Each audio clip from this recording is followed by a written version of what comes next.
అలాగే ఎప్పటికప్పుడు మనం ట్రైనింగ్ అనేది అప్డేట్ చేస్తూ ఉంటాం, అప్గ్రేడ్ చేసుకుంటూ ఉంటాం. అండ్ కొత్త కొత్త మెటీరియల్స్ అని, కొత్త కొత్త ఏరియాస్లో రియల్ టైమ్ సినారియోస్ అని అవన్నీ కూడా చెప్తూ ఉంటాం.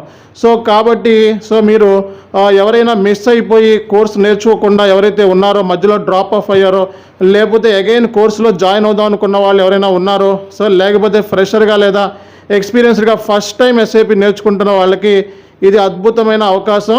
సో మనకి S4 హనా ఫైనాన్స్ హైదరాబాద్లో సో మనకి క్లాసెస్ అనేవి స్టార్ట్ అయినవి. సో ఆఫ్లైన్లో ఉన్నది, ఆన్లైన్లో ఉంది. అలాగే SAP MM కూడా మనకి స్టార్ట్ అయింది. సో వెంటనే కింద ఇచ్చిన నెంబర్స్కి రిజిస్ట్రేషన్ చేసుకోండి. సో ఎన్నిసార్లైనా మీరు కోర్సు నేర్చుకునేటట్టుగా అండ్ ప్రాపర్గా అర్థమయ్యేలాగా చేసేటట్టుగా నేను తీసుకుంటాను రెస్పాన్సిబిలిటీ. బట్ మీరు ప్రిపేర్ అయ్యి ఎప్పుడు ఇచ్చిన టాస్క్ని, ఎప్పుడు ఇచ్చిన అసైన్మెంట్స్ని మీరు అప్పుడు చేసినట్లయితే డెఫినెట్గా మీరు సక్సెస్ అయ్యే ఛాన్సెస్ ఉంటాయి. మీరు కనుక నా వీడియోస్ నచ్చినట్లయితే వెంటనే షేర్ చేయండి, సబ్స్క్రైబ్ చేయండి. అలాగే మరిన్ని వీడియోస్ కోసం చూస్తూనే ఉండండి. This is Chani SK.